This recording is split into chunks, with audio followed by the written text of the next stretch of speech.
Each week we listen to an album, here's our rhyme. Just know it's gonna take about 3 hours of your time to hear us complain or praise each other's taste. But no matter what, at the end of the day, we're just best friends who love different music. We are earbuds, earbuds, earbuds. This is Earbuds. Hey everyone, welcome to another episode of Earbuds. If you're watching this on YouTube, first of all, thank you very much. Please like and subscribe and comment down below. Tell us everything you're thinking about. We want to know, we really do. Good or bad, good or bad. And if you don't want to watch it on YouTube, but you think that's your only option, no. Find us on all podcast platforms and follow us there. You can download the audio-only episodes and listen to them on your way to freaking work, baby. Oh my God! This is Earbuds.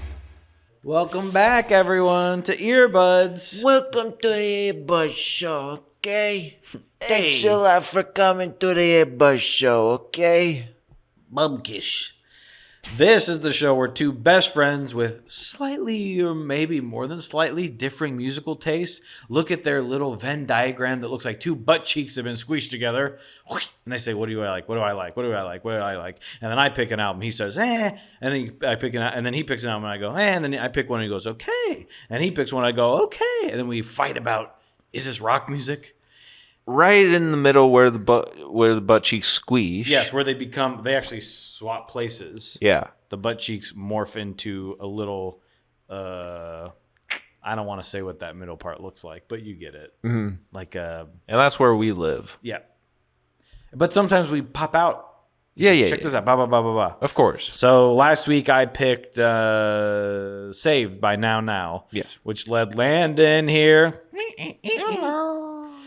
You kind of sound like when you sound like Howie Mandel doing his little guy. Don't shake my hand. Yeah. So he picked Paramore's album After Laughter. That's right. I sure did. Landon, give us a little rundown on the time you've spent with Paramore and why you picked this album, and then we'll get into it and we'll do our nardy little review. I found Paramore, I assume how most people did. Well, I never meant to pray, but I got him where I wanted. A little redheaded pipsqueak on my Fuse TV program. Fuse box. And the whole room is graffiti, and they're bopping around. You're like, This is awesome. that's how I discovered the band. Oh. I'm sure you're going to say, I actually knew When We Were Falling or whatever the hell that first album was. Yeah, that was the first one I had purchased, was the one that's a couch. And you're like, God, that's deep. Thinking about how deep the seats are. Yeah. A cushy couch. You're like, And when it rains, Yeah. But I this out think of that. Riot was that one I went, oh, yeah, they are great. they are great. Because you go back and you listen to the first one, like most people's debut album is kind of They're also like 14. Right, of course. Which is crazy. I'm say- used to listen to Guns N' Roses now. And you say, this little pipsqueak sure can sing. Yep. And the lead singer girl, too. Don't ever think that what we say on this show, we can't twist into something that surprises you and keeps you wanting more. I have a few funny Paramore stories that I hope to talk about at some point. I feel like we started this show, we're like, and this will be our serious show about albums. And now it's devolving, sort of like if we were to go from Homo erectus to Denali, and then maybe even further back to some sort of Neanderthal. That could be, but probably not. So, and followed them through Brand New Eyes, great album. Then they take a break for 5 years or so. Yep. And then they put out Paramore. Oh. The self-titled album, which starts to hint at some more flavors that we get here in After Laughter. Well, because they went through a shakeup. Two of the members left. Yes. Two big members. Co-writers? The Pharaoh. The Pharaoh. The brothers Pharaoh. Yeah. And And then after that album, the bass player leaves, I believe. Jeremy leaves to rap. Yeah, and we're all very excited about that, and to soothe the other two in the band for not being Christian. Is that right? There was some of that. Oh, That's really? not what they sued them for, but that was one of the brothers Pharaohs. Oh, right. He said Haley's naughty. Well, after a certain picture was circulating, he was like, I don't care who you meant to send it to. Yeah. You tweeted it out. You tweeted that, and I'm going to tweet my ass out of the band. Well, so I'll just get to one now. I went to a show that he, Faro, and actually that was his band name, Faro, or Pharaoh, I guess. He did a side project after he left, and they opened for, I think it was Rocket Summer, and pretty good. I mean, decent band, but then he was just like standing at the merch table, and I went over and bought the CD because I felt bad, and he wanted to talk my ear off, and I was like, I kind of wanted to get back to the show because, you know, the band I came here to see was about to go on. Oh yeah, right. So just kind of interesting because it just seemed like it felt like a man who was regretting his choices. It looks like when I was looking into, kind of what has he done? He was trying to work on another band, and that just fell apart. And he did this, and then he was like, I'm working on some new stuff, and isn't. And then I think has recorded with some Christian artists now. Yeah, I didn't look too far into it. I was curious because his brother came back. Paramore came out. Do you like that album? Yeah, it's good. Okay. I like it. That came out, but then there was another shakeup with that, I guess, where Jeremy left, and they were right. And then they were in between. They had Aaron, who had left Under Oath at that point, who was, I think, doing the Almost or whatever he is. I don't know. It's not active. Almost? It's just a thing he does, I guess. So he was playing drums for them, which is cool. And then it was like, and who's the other man in the band? Taylor York. Yes, who is also helps produce now. Yeah. So it was them for a little bit, I get, just touring. Right. Touring wise. And then we hear Zach's back. Zach's back, and he dresses a little bit different now.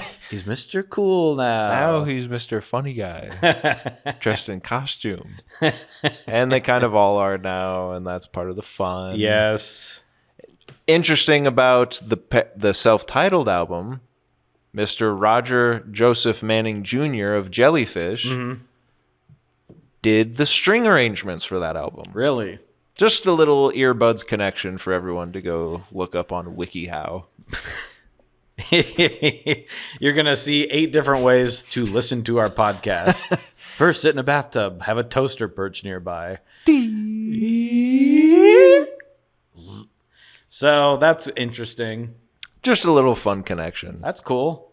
So then this album comes out, and you say, man, Paramore, new album, and everyone's saying, oh, it's a little different. They've gone a different direction again. Because that's what they said about the last one was self-titled. It was like, that's a little different, isn't it? We're reinventing ourselves. Yeah. You put a lot of weight on any band you're in when you put out the self-titled album. Yeah, that's going to be a reintroduction. Because you're saying, this is who we are. Yeah. And some people go, and then you change again, and you go, well, what was that? Right. You're like, that was you. But then this comes out, and it is different. Yeah. And it feels like one where the self-titled is kind of a little of this, a little of that. It's not. I feel like Brand New Eyes to the self-titled. It's not a big jump. No, it's not. Oh, okay. Thank you. And I got Landon's approval here. And if you look underneath the table, we're wearing the same color pants. But then this one comes out, and you're like, yep. You're like, ah! It almost feels like this is what they were meant to do. In my opinion. But how do you do that? What? But how do you get there? How do you find, oh, this is what we're actually supposed to do. This is where our groove is, right? Why'd you gesture to me? You want me to play music or No, something? I was you want me to talk about something? How about Paramore You? Oh, Paramore Me. Yes, first one, All We Know Is Falling. I believe that was a staple of. They're probably playing Warped Tour, and they're being played at Hot Topic. And Who Is This Band? Yeah. I think they had a couple of singles out. I probably grabbed the album somewhere in there, and then Riot was. I think some of the singles came out, and I was like, "Oh, this is good." I recently just randomly went back and listened to that album. I was driving somewhere, and I think it's because the new album came out. Yeah. I listened to the full thing, and I hadn't listened to Riot in a while. Yeah. I went back and listened to the whole thing. I was like, yeah, still pretty good. Brand New Eyes, good. And I'd seen them I saw them in concert, I think just once. I don't know. But during Riot time, which was like huge, that was like their biggest, they kind of exploded. Yes. And then Brand New Eyes was good. And then because there was that weird thing with the self-titled album, I didn't really listen to it that much. I listened to it and I thought it was good, but it was like there was all this stuff that came out where it was like Haley has a manager and she was actually she was trying to be Paramore, and it's more of like, we're not friends, we're just business partners. Yeah. And you hear about, and it's like, it kind of bums you out. Yeah. Like it bums you out on the, I don't know, the business side of music. And it's like, I don't need to pretend everyone that plays in a band are friends just because they like to play the same kind of music. And a lot of bands are like, we met on Craigslist or whatever, right? Which is fine. But then it's like, she was trying to be a solo artist and her manager wanted her to do this. And we're Christian, but she's actually not, it's just like with this weird thing with religion getting into it. Yeah, I don't know nothing about that. You didn't? Well, they were Christians. I know that they were their thing, but it was like that was never a thing to me it's not something I thought about, especially with some of the lyrics on Riot. It's like, right. But then I think that was part of Josh's thing, was like, she's singing about stuff that I don't agree with, which is fine. Sure. But it was just this weird muckety muck. So then they get kicked out or leave, and it's like a contract thing. And they keep two people. So it was just this weird, I was like, I don't really know what's going on with this band. Yeah. And they're still trying to stay a band. Whatever. That's going into the self-titled. And I agree. I didn't listen to that. And I still don't listen to that one that much. No, and even now it's kind of weird because they changed the cover art. Yeah. And so it's like, also, we don't like Jeremy. And because he sued our asses. And then she brought in this new guy, right? Taylor. Yes. And then it's like, so you're not really the same band. That's when it starts to be like, it was you guys. You were the band. And then they were touring with Aaron and stuff, and I kind of would watch some stuff. I was still a fan of them. And then this one came out, and there was some talk around it, and the album art's cool, and it's like Zach's back. And then the first single came out, and I was like, holy shit. Me likey. He likey? I don't know. I don't want to get into it too much because it's supposed to be a little surprise. Sure. But yes, I did go back to, and people that I knew that I was friends with at the time, my girlfriend at the time, she didn't really like this sort of music, I think. And this one came out and she was like, oh, this is great. And then Haley kind of started doing some solo stuff too with this that was like, oh, feels like what they should be doing or what they like to do. And they didn't know how to get there. The lyrics on it obviously are very personal and like, here's actually what's going on. And that's much more interesting than, they are very young when they started. So you're singing about high school and stuff. And this is like, actually, here's what's going on. And so, and I did go back to look at, I was like, I think this album came out in like 2017. So I went back and looked at what I'd listened to that year, and some of these songs were on my most played. Yeah. I listened to it a lot. Yeah. So I'll let you know what I think about it. But that's where I stand with this album. Up to this point. I love that. And then great. They have one after this. We'll maybe talk about that. Sure. At the end, should we start it? And I saw them in support of this album when it came out. I saw them live. I really wish it was great. I could see them, but they only do cruises now. I'm not getting on a boat. They randomly did the state fair. That's weird. I think after this came out, I said, all right. I don't think they were expecting. I mean, because the feedback on this album was like, just from everywhere, was very positive. Yeah.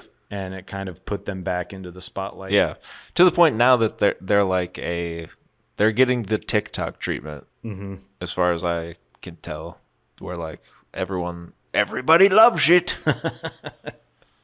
To the degree of they're like, do you love it or do you like that everyone else loves it? I don't know. There's some strange stuff going on algorithm wise with a lot of artists that, hey, I don't begrudge anyone for getting fans however they can get them. And I don't think they're doing it on purpose. They're not doing it. It's just people upload clips of shows and like, We don't know. she dances. Yeah. She's cool. There's She's that like, she can dance. I've gotten and I don't think I do it on purpose, but I have gotten the, like, you can be a little, I think just because I listen to a lot of music and talk a lot, or like look up a lot of stuff about it, sometimes if I don't like something going on with an artist, it can come off as a little uppity. I'm trying to not, I don't feel that way inside, so I'm trying to not, because that will happen. It's like, well, you don't actually like them, or it's like, Right. oh, you found out she dances, she's kind of quirky on stage. Yeah, no, and I don't even mean it that way, but I do. But you do. Her hair's red. It's like, yeah, that's been their thing. Yeah. She's got hair dye. I'm just trying to be like, if that's how you just discovered a band, great. If you like their music, good for you. That's what it's more of like, if you discover them that way, because it's the same as me in middle school or high school or whatever, seeing Misery Business and saying, hey, I like this music. Yeah. So it's the same thing, you know, that's how you discover stuff.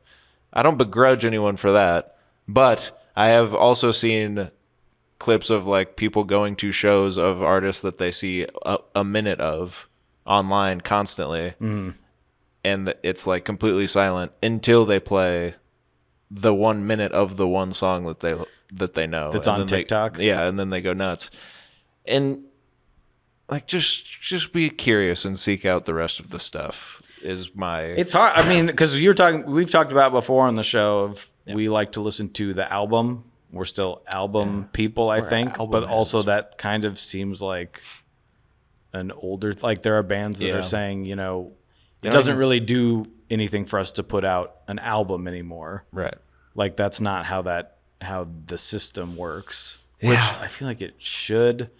Or you just think that putting an album out would be a little more substantial than like the single. Because you do go on TikTok and there's people you've never heard of, but you see the same. It's just like, here's this guy that did one rap song or whatever. I've literally never heard the rest of the song other than the one clip, and then it's people like dancing to it where they're like mouthing to themselves off to the side. Right.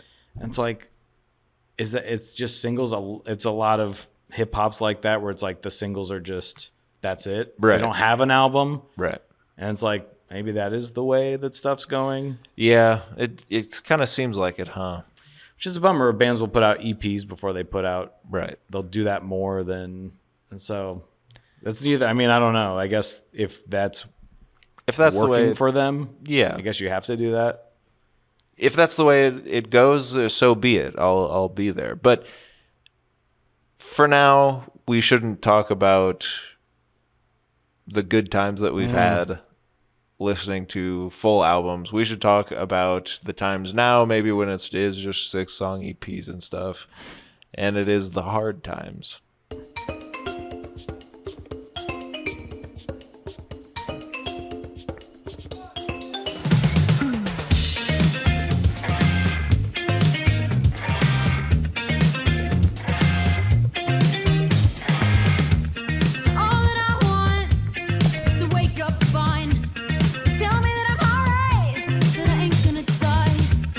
All that I want is to hold in the ground. You can tell me when it's alright.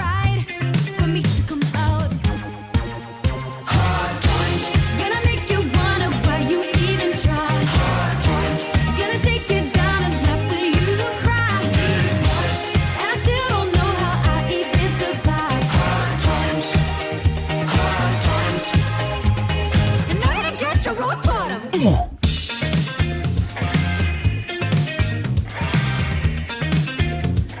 All right. Whoa. That was loud for me. Was it loud for you? No. No, yeah, me neither. I actually like how loud it was. Oh. Pause. First song on the album, Hard Times, How You Feeling? Bing, bong, boom, hard time. Instantly different than anything that's come before for them. And instantly puts you in a good mood, but it's sad. I mean, that's the type of shit I can't even wrap my brain around. Okay, so the music is happier than I've ever understood in my life, but they're singing about some stuff that's very sad. That's this album. That's this whole album. Isn't that After interesting? Laughter. I feel like at the time there was also this start of the sort of resurgence of the 80s Yeah. sound and aesthetic, which was sort of one of those like, are they just doing this because that's the thing? Because there were some bands that very specifically put out, I think like Ingrid Michaelson did an album. She was like, it's going to be 80s. And Bat for Lashes is another band I could think of. It's a good album, but it's also like, she's like, I wanted to do the 80s thing. Yeah. So you go, well, is that your sound or you just for this album? So there was a little of that surrounding this. Listening to it now, I don't think of that at all. I just think of it as you know, a good album that This one? yeah. It's That's using these, that's just it's a pop album. a synth pop sort of Which is fine. Talking Heads kind of.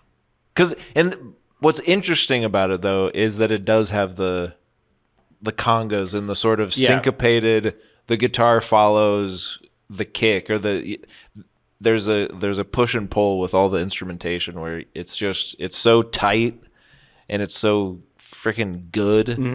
And Pharaoh on the drums, he's tight, he's doing, and then you've got the bass. It's not like it's and not he's just a synth bass. Just doom, ba-doom, ba-doom. yes, and he's always had the best drum sound in all of rock music, as far as I've. Interesting. That's always. If I were to ever have been a drummer, I was always seeking the big beefy sound of his drums because they on all of the albums that he's drumming on, they sound good as hell. Especially this, it's kind of quieter in the mix almost, but I mean you can still hear him. It's just there's a whole percussion and rhythm section along with it. Even at the live shows, there's like 6 other guys on stage. You're like, who are all these guys? But it's cool. But especially back in the Riot and the Brand New Eyes days, his drums are just so freaking big and beefy sound. I think that's why they maybe, other than probably being friends with him, but picked Aaron to cover for him. Yeah. He has the same, and we'll get into it, but the Under Oath albums that he plays on were very much that sound as well, where I was just like, these are great drum albums.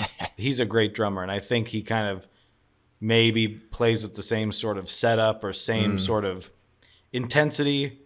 Yeah. And just great.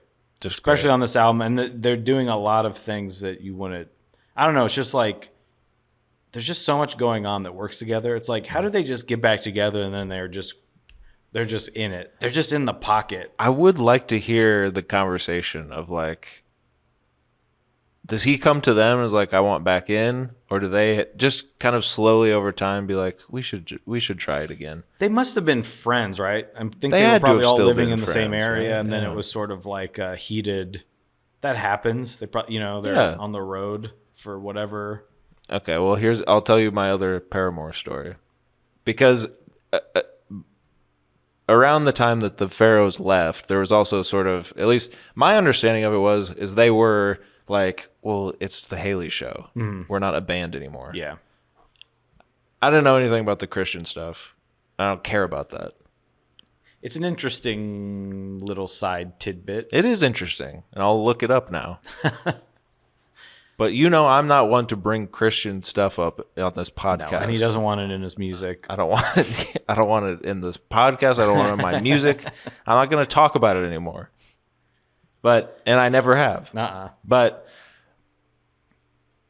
when I was in a band, we went we went to Nashville for something or other, and we were at like a rehearsal space, and we saw Paramore's stuff. I wish I could remember the name of that place.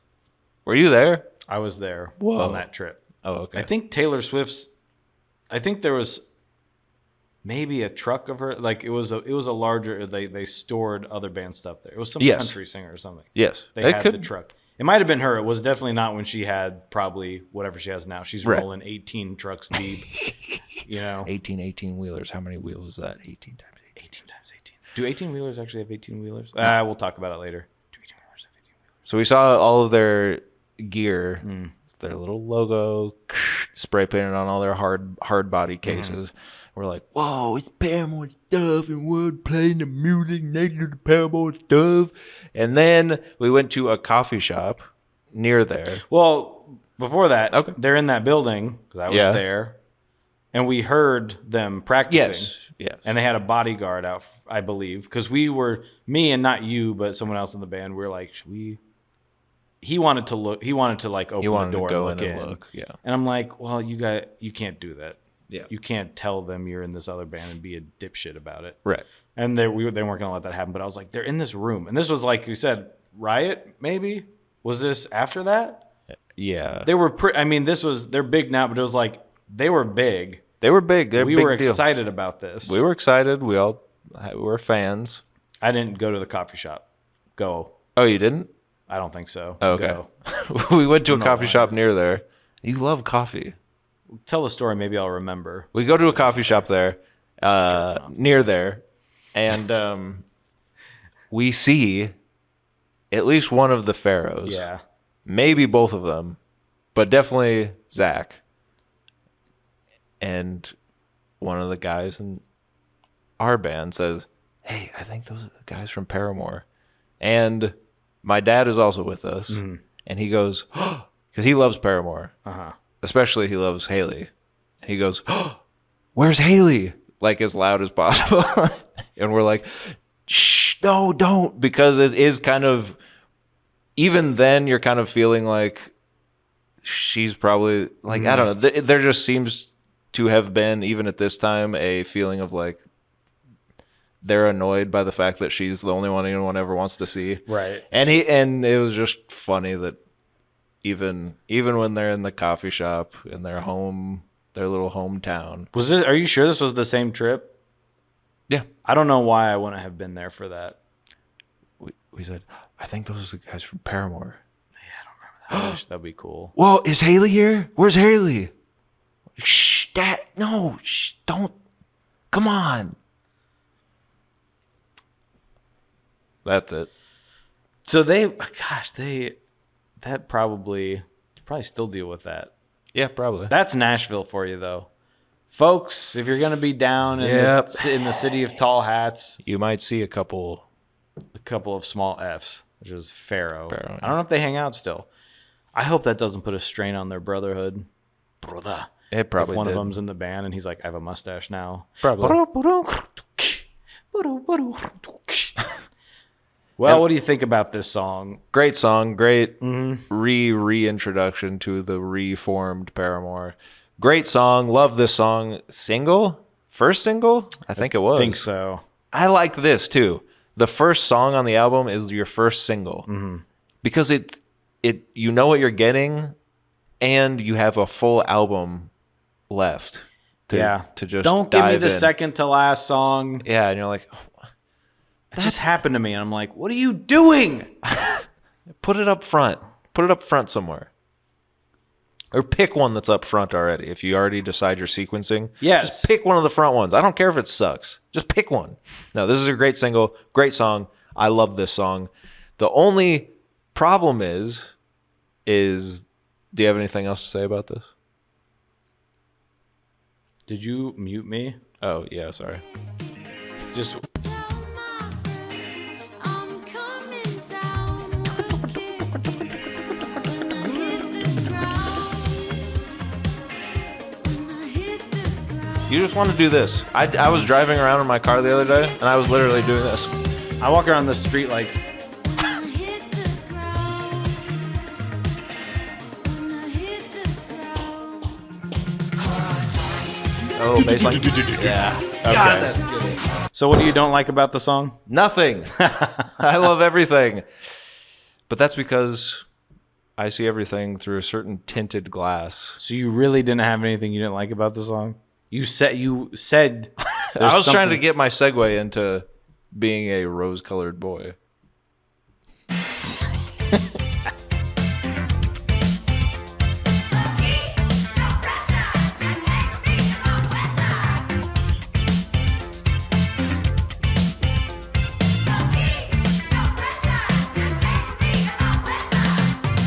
Rose-colored boy, hear you making all that noise about the world you want to see. Oh, I'm so annoyed, 'cause I just filled up what was left of the optimist in me. My heart's so breaking, was so raging on. Just everything's Now I'm awesome. taking my glasses off. You got me nervous. I'm right at the end of my rope. Half empty, girl, don't make me let go. Just let me cry a little bit longer. I ain't gonna smile if I don't want to. Hey man, we all can't be like you. I'm wasting that. All rose-colored too. My rose-colored boy.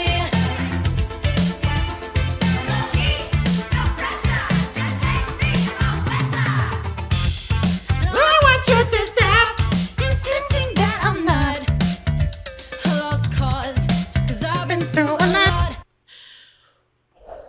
I hope someone is watching this on YouTube and they're like, well, they're talking about, there's a lot of shit at the top I don't care about, and they kind of just scroll in a little bit, and it's just us going, pressure. Sucks to be you. Hey, leave us a thumbs up and hit that notification bell and ring a ding ding yourself. One other thing I was going to say about Hard Times that I remembered Yeah. halfway through listening to this. Mm-hmm. We talked about it last week with Now. Yeah. The sort of pitch adjusting, having fun with that. Mm-hmm. They do it all over this album. Well, and I was listening to it on the way home when you picked it last week, and I was just like, he has no idea what he just did. He picked the album that uses this. There's even more later. Oh yeah. I just right. And they use it, I would say, better here. In my opinion, a little more sparingly here. I think they use it. Well, I think this is just a different. It's a different. Yeah, that's what I said. Album. That's not as there's a little bit more going on. There's a lot of layers in here. Mm-hmm. There's another layer. That's what I'm like. How do you decide this is the direction we're gonna do, but also we know how to do it? Because if you told me this is the music we've been playing, and now we're gonna do like a country album, you go, okay, well, Yeah, that's not what I play. I can't do it. How do I know do- How do I know Right. what filter? You know what pedals do I know that perfectly? Yeah. You have to know who produced this. This- Taylor, someone else. Taylor York and some other. Neil Avron? No. No. He's gonna look. Justin Metal Johnson. That's right. Pff, I freaking know. Oh yeah, that's what I don't. This guy Beck, 9 Inch Nails. I don't know. How do you do this? He's worked with them before, so he was just like, oh yeah, Yeah. I can do that. Yeah. Freak. I don't know, but I love it. I love that they were like, I think let's get back together. Mm-hmm. Let's make better music than we've ever been able to make before. Yep. And we're going to just have fun with it. But also, I'm going to write the most lyrically heartbreaking shit I've ever done also. This song even more. I mean, you get some of that in the first song. Yeah. I think I like this song more. This is just Lyrically, at least. Hard Times is good. It gives you a feeling for what the record's going to be. yeah, Hard Times is kind of your thesis. Yeah. Your anxieties, your depressions, your Going to not take you wanting to down and deal with laugh all when this. you cry. Yeah. It's just good. And then this is also sort of a peek behind the curtain of, A certain relationship. yes, Haley is sort of famous in the pop punk world relationship with another pop punk granddaddy of them all. And turns out she don't like him. She a little annoyed with him. Yes. And I like this because you've got a song that I can't think of any other songs that kind of cover this ground. And if you can think of any, don't at me. Actually, yeah, do. Yeah, that'd be cool. But to have it just like this guy that everything is great. There's some upside to everything. It's just like, shut the fuck up. It's not. There's not. Like, I'm sad. Stop telling me things are going to be fine. Yeah. When I don't feel that way, or they're not going to be fine. So stop doing that, or stop lying to yourself. Stop doing it just to make me feel better. It's like being with someone that's happy and you're not. Yeah. Interesting. And of course you've got this poppy doppy. You're dancing down the street to it. Don't let me. Yeah. Rose-colored boy. We all can't be like you. I wish we were all rose-colored too, my rose-colored boy. I mean, that's good. Yeah, basically. I like the second verse that we didn't get to. I want you to stop insisting that I'm not a lost cause, because I've been through a lot, and really all I've got is just to stay pissed off if it's all right by you. It's just exactly what you were saying. Just a perfect sort of smart and kind of tongue-in-cheek, but also direct way of saying, like, hey, this is what I've got to stay pissed off. If it's all right by you, that's kind of sarcastic, of course. Don't make me laugh. I'll choke. Yeah. Just let me cry a little bit longer. And goes, well, hey, man, we all can't be like you. You kind of said that basically. Oh, and I love the bridge. Should we hear a little of the bridge? Sure.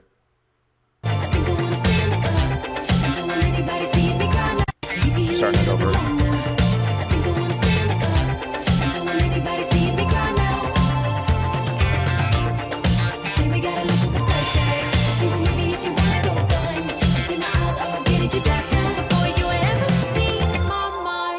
Just let me cry a little bit longer. I ain't gonna smile. Yes.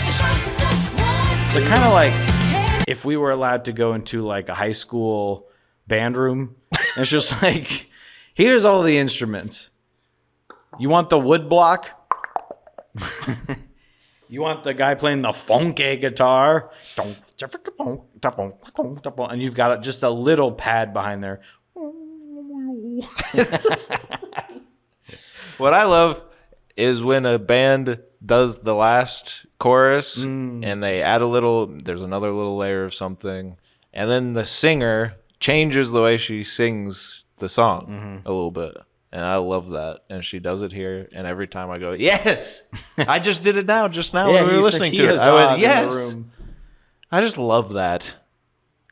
Because you just feel like I don't know, they know the song so completely that they're free to like mix it up in the studio. Sometimes you hear it's like they're doing the song and here it is, and then we're back to the chorus, and it's kind of the same. And sometimes I'm like, they maybe just copy and pasted the vocals from the first time, and they pasted it through 3 or 4 more times. Yeah.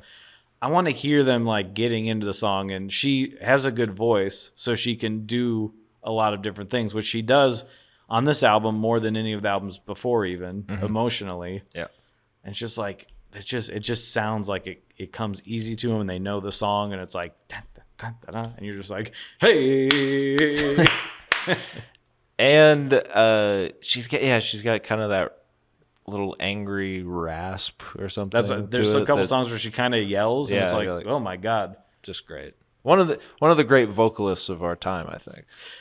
Yeah, and I think if you would have talked to me when you got Riot, and you're like, I heard this song Misery Business, and I said, yeah, I had that album when they put out Emergency. Yeah. I told you so.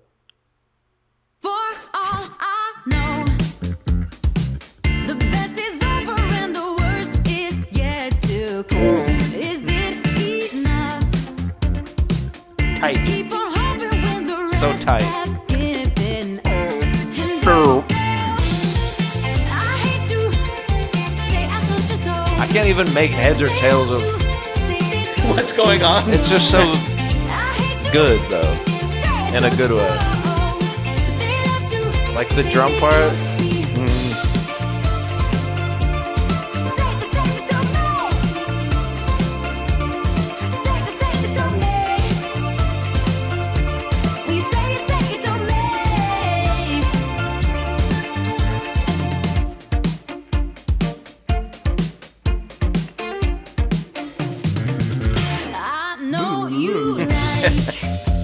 One more. A little marimba part. Bing, blong, blong, bling, blong. Just so much going on. It's so good. And this is probably, if I had to pick, one of the lesser of the tracks on the album for me. Wow, really? Just because I think by the end of the chorus, or by the last chorus, it doesn't go the full, because the bridge is so good. I love this shit.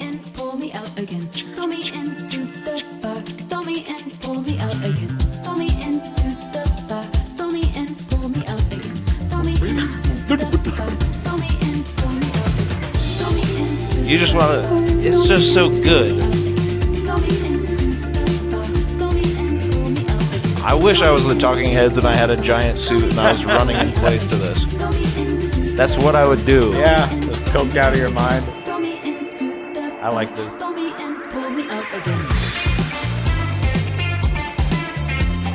I just love that guitar. Yeah.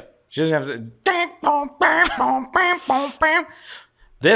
These first three songs, I think these are the ones that were on my most listened to, because I could just, if I just listen to them, I think they're all great. They are great. This is like a 9 compared to 10s across the board. I was gonna say is my point. When I first listened to it again, and we get to the next one, which we'll get to, Landon's gonna be mad because the song's It's a slow song. but Joey I'm like, hates a slow song. they just front loaded the album so well. Mm-hmm. I mean, instantly, the first three songs, now that we're past them, this is my favorite Paramore album. Yes. There's been no doubt since you picked this, and I had to pretend that I didn't like it. I went, okay. Well, I don't know, because it seems out of your Different than what I listened to. But I know you like music's good music. I know. I had even fallen off the band. That's why, with Paramore, it was sort of like, it's not really what I'm listening to anymore. And I kind of, like I said, some of that inner turmoil stuff, it can turn you off from some of my favorite bands. I go, what are you doing? And I'd say that to this equipment too. I'm about to throw across the room. Keep working on it. But already I get through the first three and I'm just like, I fucking love this album. Mm-hmm. This is what I want to listen to. Yeah. And then it makes you go, there's 12 tracks on here. I hope you can keep it up, because you've done some pretty original stuff on the first three here. My robot friend wants to say something. Yeah, go ahead and just cut this out and post. Okay. No problem. So, again, good lyrics. And I love all the lyrics. Lyrically, it's my favorite album of theirs. I think it's touching on stuff that you go, she's saying stuff that is important to talk about. Sure. I think it's much more interesting than hearing another album about. And it is interesting because with their last album, you've got songs like Still Into You and stuff. And then this one is sort of like, I don't know if that's how she really felt. Yeah. Like, I think she was trying to maybe convince herself, or you're talking about, well, what's the sweet part of this relationship? Right. And a lot of this is like, that's not how that is. And talking about the album, would they get married? I mean, they were married for a little bit. Yeah. They called off the engagement right beforehand and still got married. Yeah. She was like, I was out before. So there's like all this stuff going Yeah. on. She's like maybe 26. And I'm not going to start playing that song. It's not next. No, God, no.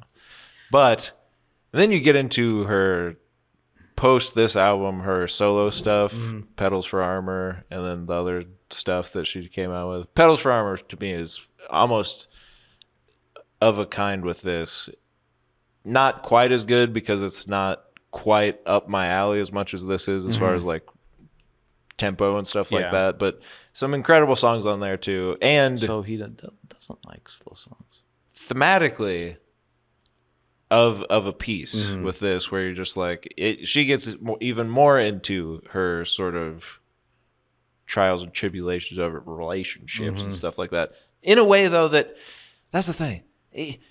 That can get boring pretty quick, but she is a lyricist that always, there's a self-awareness to it. There's a cleverness to it, where like some of it is tongue-in-cheek and she's having fun with it, but also there is a depth to it when you get to some of these next songs, even more so, I think, that, I mean, all in together just works so perfectly, Joey. And I don't think they're all, because they're not all necessarily, a lot of them are about relationship stuff, but some of them aren't. Right. It's just about, it's about being a person. Right. And like dealing with, especially them, where a lot of these bands like Paramore gets huge, you're in the spotlight. Yeah. It's like, well, people are seeing me in a way I'm not seeing myself. And what is that like? And what is that like even for just a normal person? Right. To just not be happy. Yeah. And especially as a woman, I think that's been a huge thing for her and for the band, where like she's the girl singer. She's the girl singer for almost an entire scene of people. It's like all these bands, all these whatever pop punk bands, rock bands in this time period. Yeah. Now, I think luckily we're seeing a lot more bands that have women in them. Yeah. And I don't even sometimes clock, oh, it's not it's a male or a female singer. Yeah. Whereas at that time it's sort of a novelty. Yeah, it felt they're the band with the girl singer. Yeah. It felt like, oh, Yellow Card's the band with the violin. Paramore's the girl. Bowling for Soup's the band with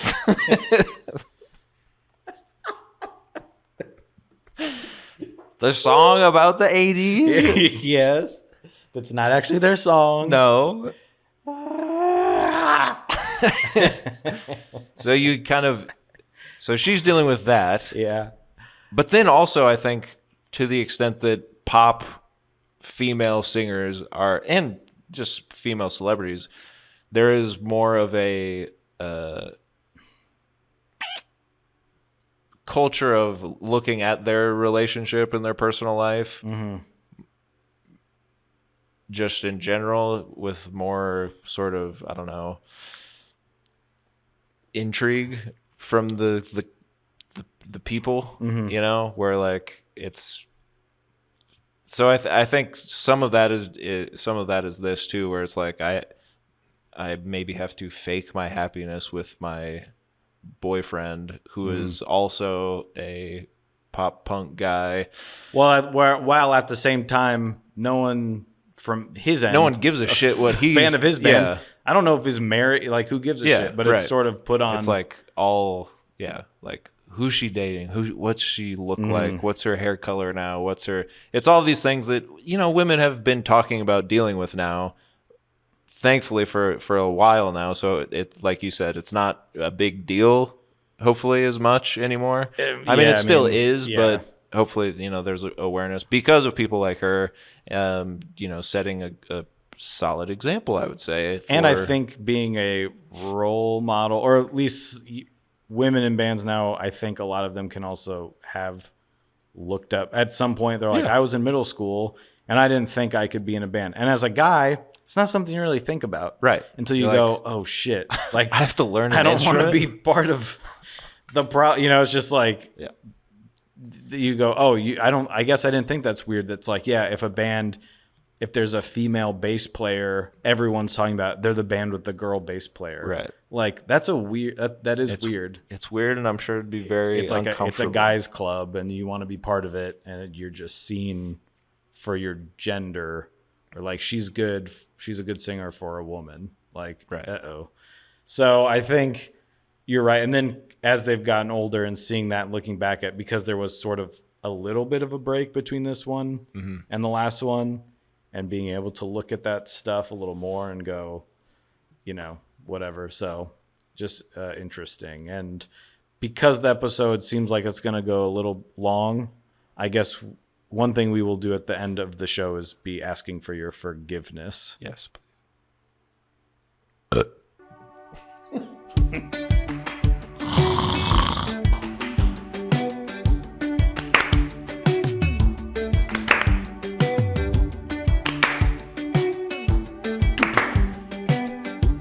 I don't know what he's doing. I don't know how to play the drums. You hurt me bad this time. No coming back. And I cried till I couldn't cry. Another heart attack. If I lay on the floor, maybe I wake up and I don't pick up when you call. 'Cause your voice is a gun. Oh, What a great lyric. Every word is a bullet hole. Shot a hole in the sun. If I never look up, maybe I'll never notice in you. You want forgiveness.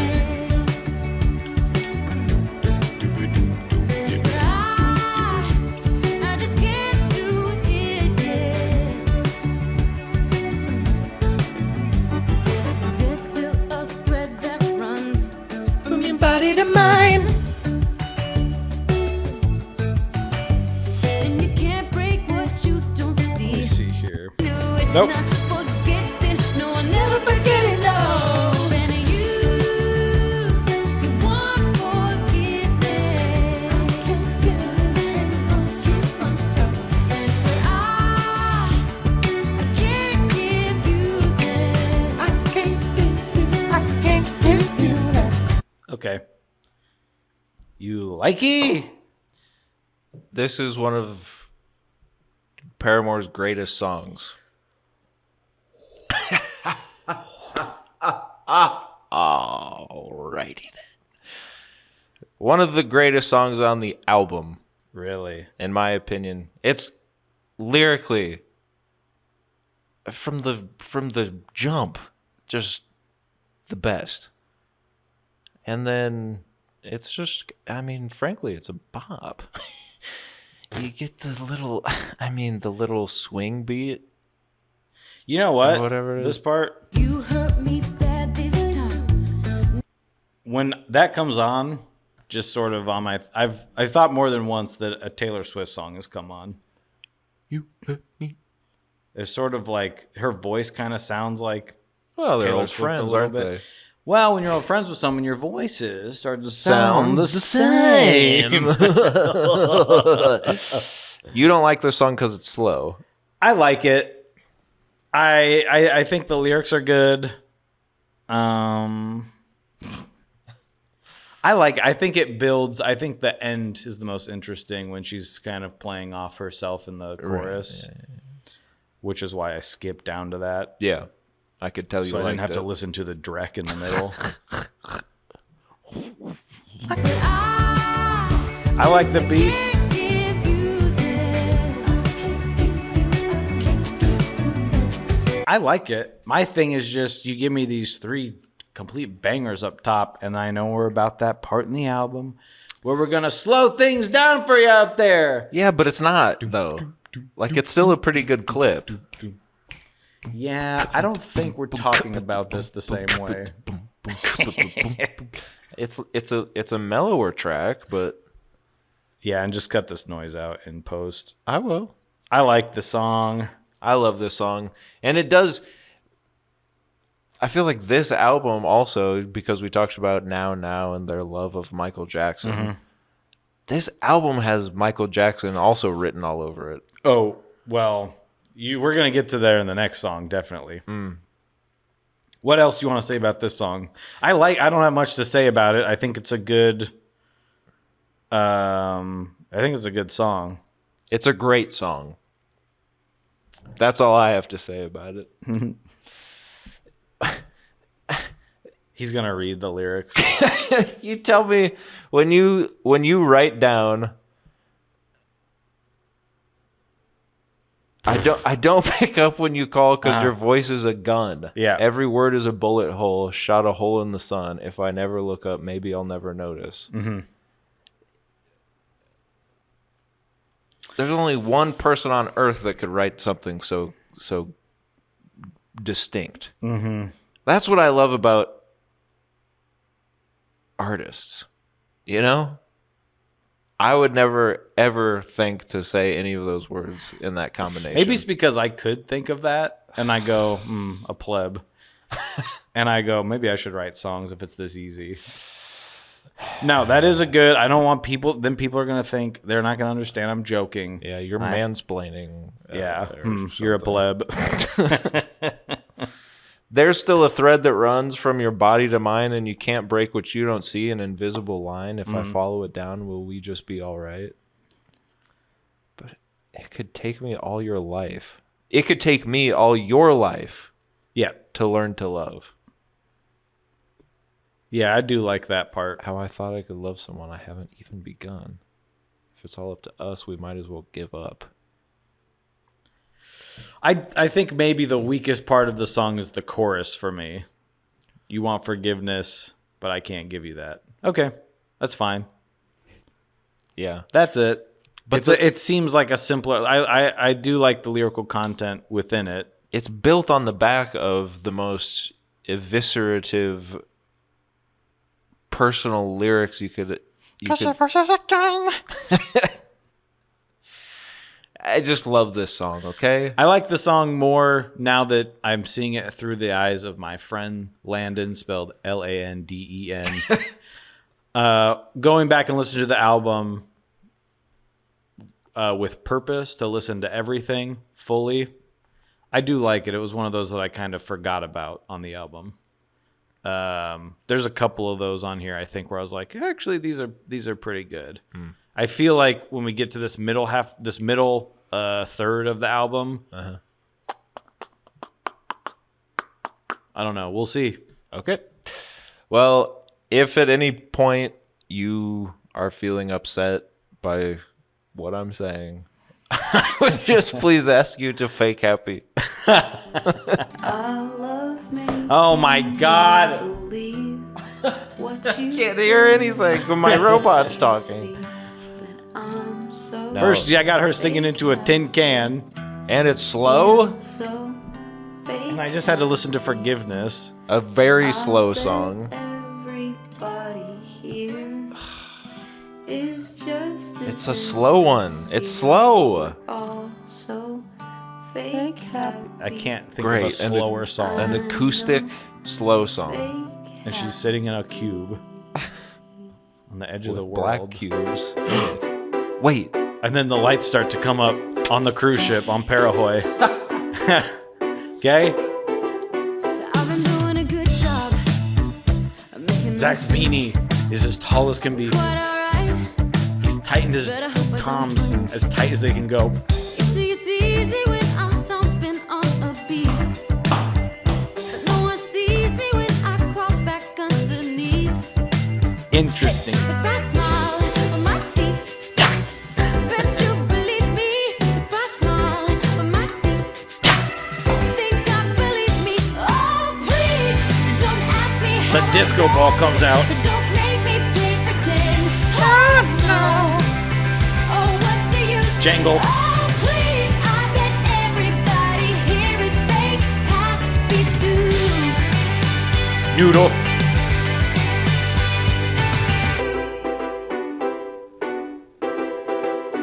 And if I go out tonight, dress up my fears. Get Jeremy out of here. Who needs him? Think I'll go right with these mascara tears. See, I'm gonna draw my lipstick whiter than my mouth. Joker style. And if the lights are low, they'll never see me frown. If I smile on my teeth, I bet you believe me. All this stuff going on in the background. On my teeth, think I believe me. Oh, please don't ask me how I'm born. Don't make me play pretend. Oh no. Oh, what's the use? Oh, please, I bet everybody here is fake happy too. You know I said that I was doing good and that I'm happy now. Ooh.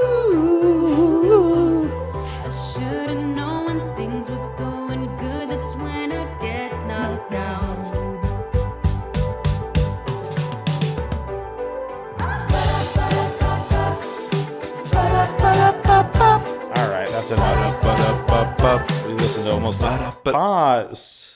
pause, baby. And then when it goes into that last chorus and it's just it's just up to Yeah, it'd be interesting to hear. We've already listened to 3 minutes of the song just sitting here. Okay, so but it's so good. Yeah, I love this song. I think the intro works coming out of Forgiveness. I think probably this was another single. I'm like, the radio edit might have cut that intro you're out. not getting that on the radio. You're just getting sort of the intro with the synth there. Dun, dun, dun, dun, dun, dun. It works. It's kind of like almost a rock opera feel. She's out there. She's got a little ukulele. She's basically saying how she's fake happy. Yeah. And people are like, dang, Makes you think. I thought you were really happy. Ding, ding, ding, ding, ding, ding, ding. And then she really tells you how she's fake happy. Yep. Jar of She's like, lipstick, wider than her mouth. Yep. Joker style. Joker style. She's why so seriousing. Everybody. I ate tortilla chips. Oh, the other thing that's funny about this album in my personal life is that I had just completed, for the most part, or nearing completion, writing 9 songs for something called Depression the Musical, in which, you know, whatever, critically acclaimed, much maligned by its audience, but no, And then this album comes out and literally every single song is exactly what I was trying to capture, but to the 1/1,000,000th degree. an elephant hoof smashed her head into the mud. I said, well, this is Depression the Musical. This is what you wanted.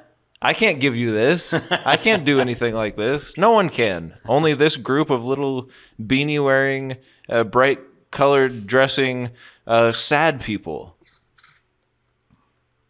Is this the beginning of like being cute about your mental? I hope not.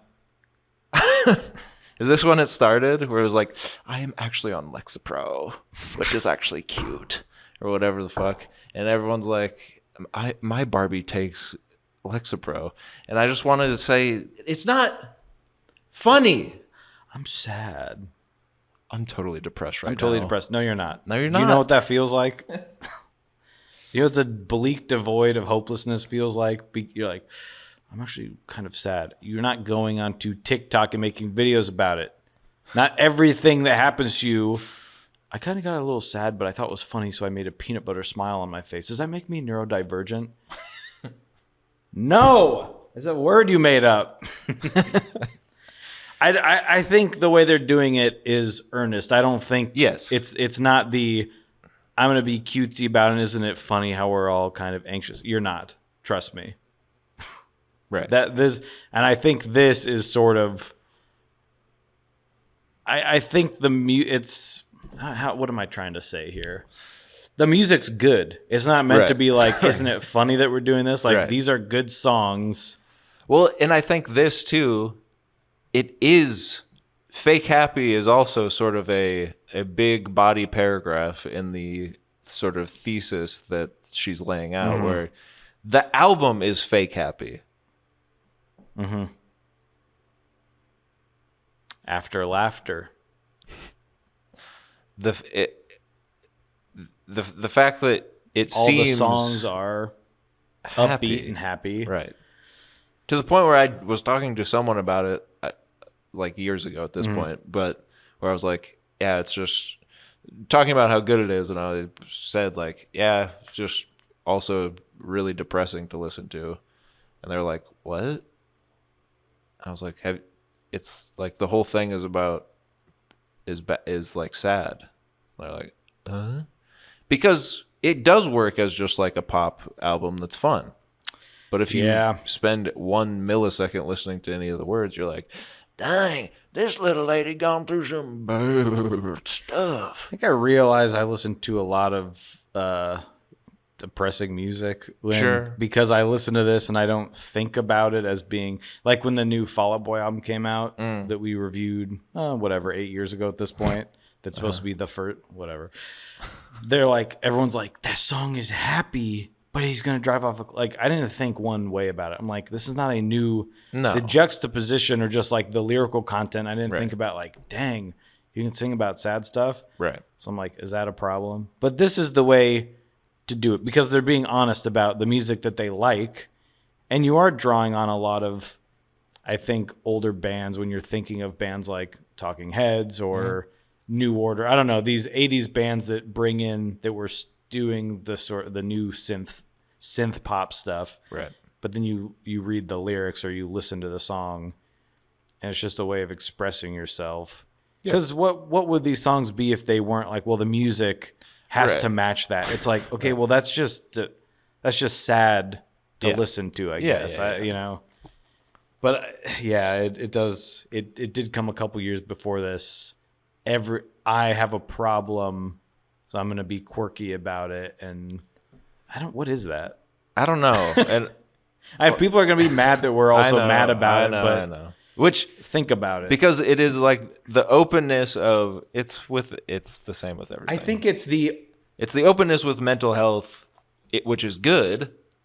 but it's paired with the stigma of I think it's still the idea of, but I'm still uncomfortable talking about it, so I'm going to mask it behind humor, which is then amplified through other people. Yeah. And Is how I see it. sort of the ironic detachment, but also wanting the unironic sentiment. Yeah. And it's hard to have both. And I think this is all sentiment. Mm-hmm. So I don't really think that this is the start of that. It does seem to line up with sort of the history of me being annoyed by it. Yeah. Yeah. When people are, isn't it fun? It's just, and then I just thought about how we're all going to be dead soon. Well, then let's talk about that. You don't have to I've got crippling anxiety. There's sort of this joke about it. There's a joke about it and then sort of a performance of it so that like an audience feels. Now we're getting into something completely different. Well, you brought it up, so anyway. Fake Happy, one of the great songs on the album, in very my opinion. much Michael Jackson. Smile Yes. with my teeth. I like this. Mm-hmm.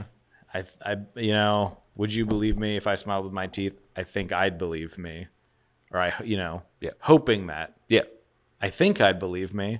There's some of that in here. Some of the lyrics of, oh no, what's the use? Oh please, I bet everybody here is fake happy too. It works great in the song, singing it, but just reading it is sort of that you're getting the conversation. Yeah. Oh please, Oh, please. yeah. I'm sick of, yes, everyone here is faking it. Yeah. Stop acting like I need to. And that's probably just one of these freaking fame things. I got to go to these parties. Yeah. And I have to act the whole time. I don't know anything about that. Going out in public and having to act like you're happy and putting on a skit the whole time, trying to make everyone laugh and like your TV show. No. I But- haven't felt that way since I was. Since 2026. Oh, God. If this is in every song, there we go. Another. Yeah. Ugh. They tricked me. Hopefully this one will also be a trick, right, buddy? How to get someone down. Starting to not seem like it. Oh, no. It's going to just be this the whole time? A slow song? After we talked about how everything is poppy and upbeat. You came. Well, you have to. Well, what's interesting. Well, we'll get there. Let the song play. Sorry, guys. Chasing after dreamers in the clouds. After all, wasn't I the one who said to keep your feet on the ground? Man, you really brought me back down. Hold on to hope if you got it. Oh, no. Don't let it go. Wait, what's that song? Nobody. What's that song? They say that dreaming is free. That Never Say Never or whatever the hell. That little pipsqueak guy. Oh, Never Shout Never? Never Shout Never. I don't know what song. Tied up, but I stay close to the window. Sorry I talked through the chorus. And then the strings are coming in. About the places that I used to go. Yeah, pretty sad song. Hoping someday maybe I'll just float away. I'll forget every cynical thing you say. When you're gonna hear me out, and you really bring me down. Hold on to hope if you got it. Here's your chorus. Don't let it go. Oh no. Nobody. They say that dreaming is free. I wouldn't care what it cost me. And it goes into some other stuff. I can't play the full every song fully. No. Just because they're good. Can't listen to the whole thing. That's what you guys are supposed to do. You listen to last week's episode, and you go, I'm going to listen along with the boys. And then you go, oh boy, the new episode's out. They're going to talk about it. And then you listen to about 30, 35 minutes of us talking about something else. He is trying to find a song by, I assume, That is what I was thinking. everything you do is super fucking cute and I can't stand it. That's what I was trying to think of. I was trying to make a little joke. super cute. My brother and I went to, we stopped by his little tent. And he was playing at Warped Tour one year. Yeah. And between every song, he does, his whole thing was, I guess, that he's being horny. Where he's like, you all look so sexy. And all the girls like, ah. Yeah. And he's like, God, I just want to. Just his whole joke was like that he's cool. Yeah. And we're like, we looked at each other and we're just like, we got to go. Yeah. I hate this guy. Just a very annoying persona. Yeah. Or person to be. Yeah. Some Probably not a good guy, huh? No. I can imagine. He had flowers all over his Yeah, of course he microphone. I did. said, all right. Yes. So 26. Yeah. I mean, this song will cut you to the very bone, won't it? Makes you kind of think about the songs that other guy has written. And you go, shut up. Yeah. Well, I mean, lyrically, just don't. You'll never in a lifetime. Yeah. But it is kind of reality will break your heart. Survival will not be the hardest part. Survival will not be the hardest part. It's, Hold on Oh to my God, that was embarrassing. it's keeping all your hopes alive when all the rest of you has died. So let it break your heart. That's what I'm saying. This, in the end, I know the chorus is hold on to hope if you got it. Don't let it go for nobody. They say that dreaming is free, but I wouldn't care what it cost me. This is actually a hopeful song. This is honestly the inverse of the rest of the album, where a shiny exterior with a darker middle center. Mm-hmm. This, Like an uh-oh Oreo. yes, this actually seems and is largely a sort of dark reconciliation of a person's relationship with someone that really fucked them up. Mm-hmm. But without getting through all of that, I wouldn't care what it cost me. I still will continue to have hope. It's still through the darkness. There is the sort of sunlight nougat at the center. Mm-hmm. So in fact, this is actually exactly in line with the album. It's the exception to the rule that, or it's the exception that proves the rule, I should say. Mm-hmm. That's my thought on the song. Go. Yes, and don't let it go for nobody, and I wouldn't care what it cost me. Reality will break your heart. Survival is not the hardest part. Just say the same thing you just said. Yeah, it's a very interesting. Wasn't I the one who said to keep your feet on the ground? Man, you really brought. There's this sort of, I don't know, play of on statements and words of sort of telling someone to, stick to reality. She said, this goes back to, I believe, Brand New Eyes. There's a song, Keep Your Head in the Clouds, with your feet on the ground. I mean, that's sort of that sort of little, I've been chasing after dreamers in the clouds. And she's like, I'm the one that said that. It's like, man, you really know how to really keep me there in the worst way possible, sort of thing. But yes, you're saying the thesis of the song is you'll get past that, and it's going to be hard, but it's worth it. That's how it goes. That's life, you know. C'est la vie.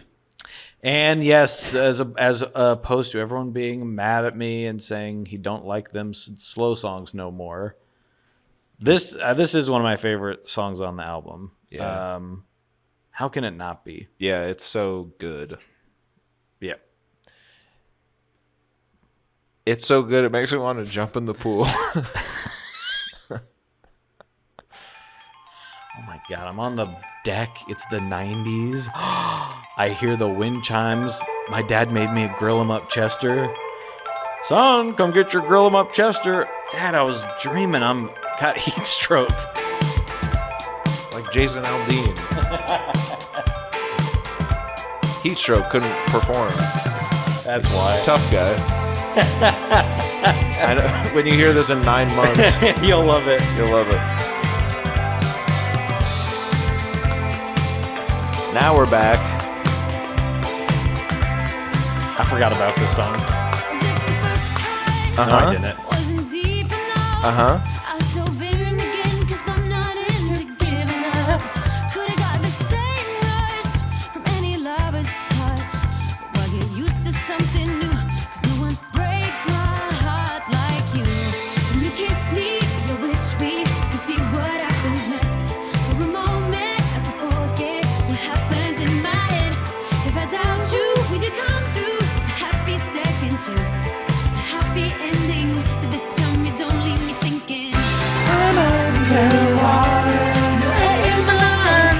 My eyes are open, and I'm giving up. You are the way I could never tame. If I survive, I'll die fighting. All right. Dive back into you. It is kind of a throwback sort of chorus. Not for them, but like a Yeah. 90s sort Yeah. of.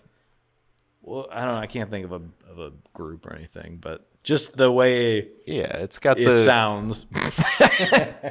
There is a specific song that I'm thinking of, but I can't think of I it. think So I have one in my head. I don't know what it is, but just yeah. It's like a boy band or girl band. It's type. that first level of the chorus, and you are the wave. It's an interesting chorus. It's an incredible chorus. I love this Wow. whole song. I do. I love it all. Yeah, I like it. The trouble with this song is all of the songs are really, really, really good. This is with Pool Album. and Grudges. I think is when I go. We're in the middle of the album. Mm-hmm. There's some stuff. We're getting to the end of the album. There's a few songs in the middle here, and 26 is kind of part of that. Just in my head because it's slower, but I'm like, it is a good song. Yeah. It's one of the best ones on the album. But then you've got Pool and Grudges, which are sort of in this ethereal area for me, where I'm like, they're good, but they don't stand out to me. Interesting. Yeah, I mean they're just solid album tracks. Yeah, And when they come on, you're like, God, that's a great freaking song, man. yeah, they're not even. Sometimes I'll get somewhere in an album, I'm like, this. I don't know what it is, but it sounds like a B-side. I don't know what it is, but something to me in the song sounds like it doesn't quite fit the album. Well, it And is I- on the B side of the album. Well, I don't get that with these songs. Oh. Is what I'm saying. Is sometimes it'll get to that area where I'm like, right, sure. I could take or leave the song on the album. There's nothing really catching me. It sounds different. It's not. It just sounds like it doesn't belong, or it was some sort of later edition. I don't ever get there with these songs. When I hear them, they're good. But when I look at all the songs on the album, I'm like, what are the songs I like? I don't usually gravitate towards those. Yeah. But I love this chorus. I love this song. This is a what do you call it? A sleeper? A sleeper. It really is. and an underrated song. I think I feel like it's one that, I mean, and I don't know, so don't. You can call me stupid in the comments. Hit the bell. Yeah, call please. me stupid. Please. It seems like one they wouldn't play live. I don't even want to look. They probably open and close with it. I think they might play it live, but It probably sounds cool live. I'm underwater. It's like Savage Garden or something. Yeah. Is it Savage Garden? That might be it. I wanna mountain. I wanna Who sings that song? It's like, I never had a dream come true until the day that I found you. There was a Now album that it was on that my gym teacher burned for me in elementary school. None of that is true. And I was like, you can't do that. It's illegal. And he was like, don't tell anybody. He did it just for you? It was my friend's It was my Friends Now album that he brought for Jim for us to run around to. And then he burned a copy for me. All we got was Tony Chestnut over and over again. Tony Chestnut knows I dick butt. He's looking it up. No, I'm not. This song, I like the words too, of course. Yep. It's just kind of, about going back to that same old thing that there's just a specific kind of person, a specific kind of love, a specific kind of person that you keep going back to. Dive right back into you. Now I know you, now that I know you. And specifically, why get used to something new because no one breaks my heart like you? That's just good. If I survive, I'll dive back in. Yeah. Interesting. And why do we do this to ourselves, ladies and gentlemen? If I doubt you, will you come through? A happy second chance or happy ending. But this time, you don't leave me sinking. Yeah, this song is the musical equivalent of Steve Harvey hosting Family Feud. Every episode, he goes, I don't want to host this show no more. Because they're like, name something that you suck on in the bedroom. It used to be stuff that was... You didn't have to... Not all of it was sexual. It was like, what fruits do people eat? Yeah. And then someone might say like cucumber. Yeah. And then, I don't know, because it was like then 70s, and they're like, whoa. Richard Dawson would wink at the camera and then kiss your wife on live TV. Come here. He'd kiss every single one of you on the mouth. Everyone cheered. But now it's, Yeah, it's like, okay, what did two melons look like? But then someone will be like, what's your favorite part on a woman to ogle and grab? That was, I caught a little bit of a Family Feud the other day at my dad's house, and it literally was like, what's your favorite body part on a woman? So everyone has to say, boobs, Steve. I think it's boobs. and then he's gonna, like, he wasn't like, that's not what they were gonna say. He's like, yeah, show me boobs. or they'll say feet, and he goes, I don't want to host this show no more. And someone said legs, and he goes, yes, thighs. That's this song. And then he says, show me legs, and it turns around and says yams. 'Cause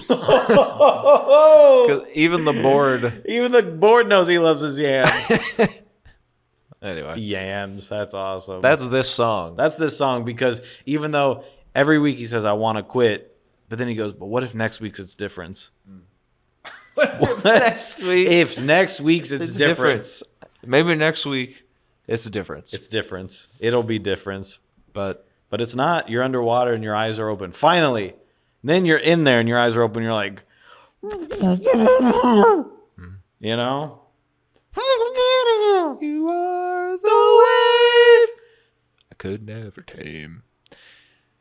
I hope that Steve Harvey, though, when he does finally go out, it's of his own volition, so he holds no grudges. Yes! I'm playing video games. Oh my God.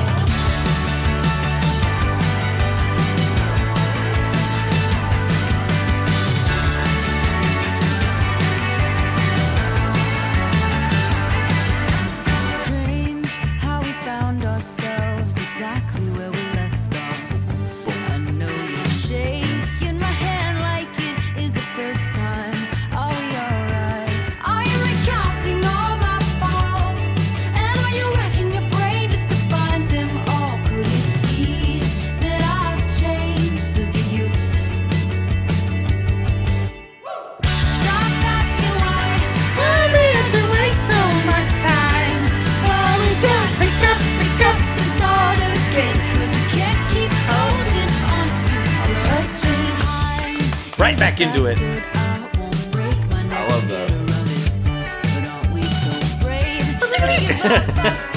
Yes.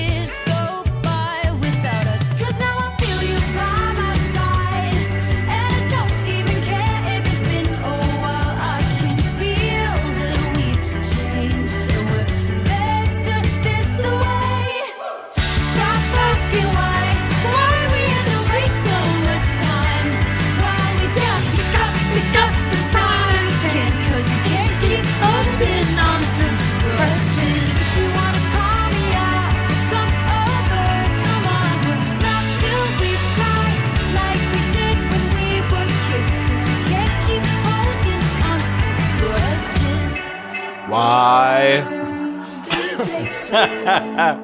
That's Grudges by the band Paramore. We're going to be back here tomorrow with more music by different bands. We'll see you then. Grudges.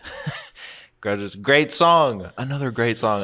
Yeah. The drum part on this makes me happy. It's just such a good part. Great song. Again, another one in the middle where I go, oh, yeah, I do like this song, but it's not one that pops out to me. It's just like a solid track. This one feels like it's solid chorus about the band. Oh, That's she's what I've looking always back thought. at Zach, and he's Yeah. like, oh. You know, We used to have fun. stop asking why we had to waste so much time. Can't keep holding on to Grudges. That's what I've always taken it as. I think it's sort of a companion track to Pool. There's this other side of For Me. I mean, that one's sort of about relationship you can't really get into, but then there's that idea of the grudges and what's important, what are we holding on to, what can't we let go. Yeah. So there's some similarities there. It's a good song.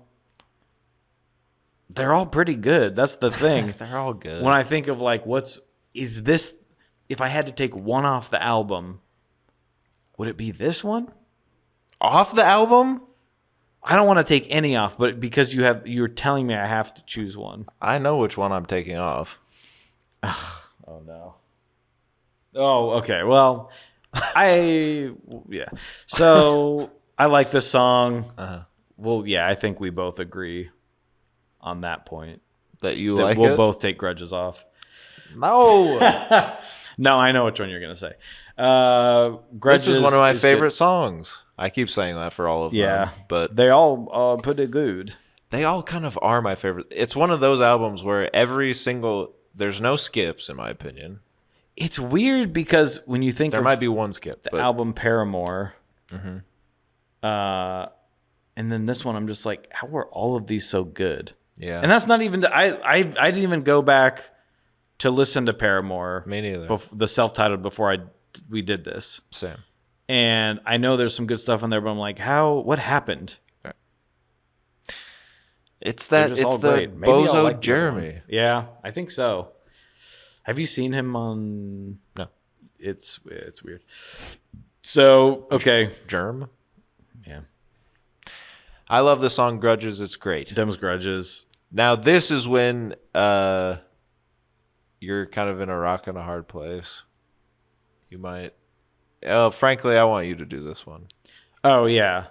Well, just like because we're getting to the end of the album here, we're almost sort of at the midway point. So we're sort of like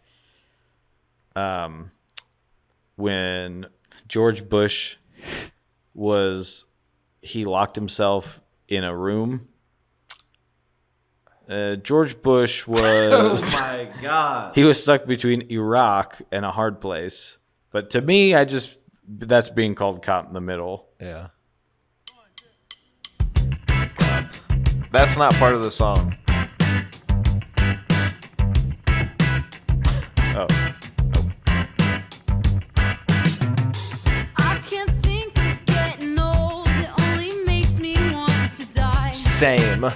Oh my God. That's the type of shit I'm talking about that annoys me. What I just did. I can't think of who I was, 'cause it just makes me want to cry. Same. Cry, cry, cry.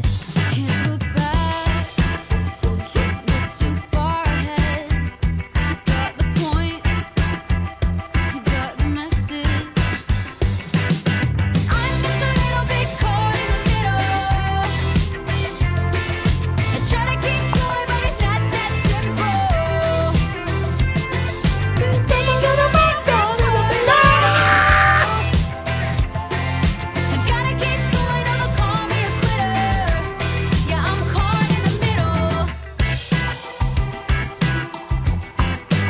Little instrumental break.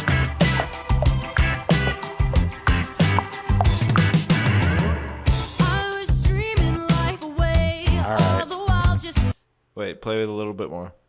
all the while just going blind. Yeah. Keep it going. This is my favorite See part. the forest for the trees behind the lips of my own eyes. That part. When Well, I'm glad you sang over it. I just wanted to point out Yeah. what it was. No, go back. There Let's are hear those it. little Behind the lids of my own eyes. there's just these little tags everywhere on the album. Yeah. Little Where, like- little Oh, yeah, added guitar, riffs, yeah. little added janglers, little harmonizers with yourselves. Yeah. I like when, little Haley is like Mm-hmm. in the corner going, yeah. You're like, God, that sounds good. Yep. And that's during the live show when everyone goes, Little Haley. They wave at her Yeah. in the corner. It's Yeah. just and runs And then out. they have to, Cart her she's off. on a dolly. They have to squeaky, squeaky, squeaky, squeaky. That's good. And then, of course, the bridge of this song will make everyone cheer. Yeah. This is when I'm like, I love this bridge. I don't need no help. I can sabotage me by myself. I don't need no one else. I can sabotage me by myself. I don't need no help. I can sabotage me by myself. This is right before they go off for their chorus, Sabotage me by their encore. Nope, never mind.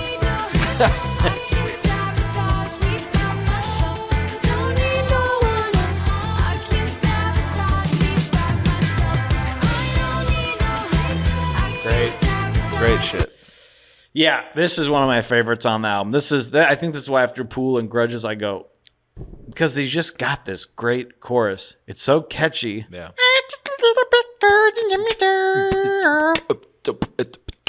I say, is this what Sublime sounds like?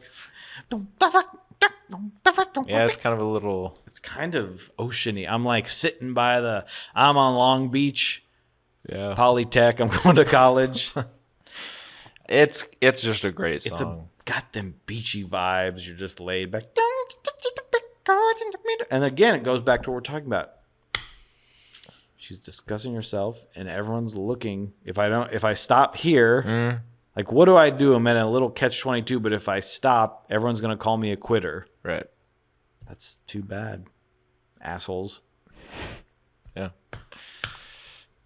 And then the bridge, I don't need no help. I can sabotage me by myself. Mm-hmm. Just a great little. Everyone can relate to that feeling. Yeah.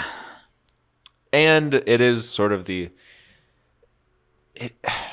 that is one of those things where, like, if someone said that now and they didn't put out one of the great albums of all time, I'd be like, you're annoying.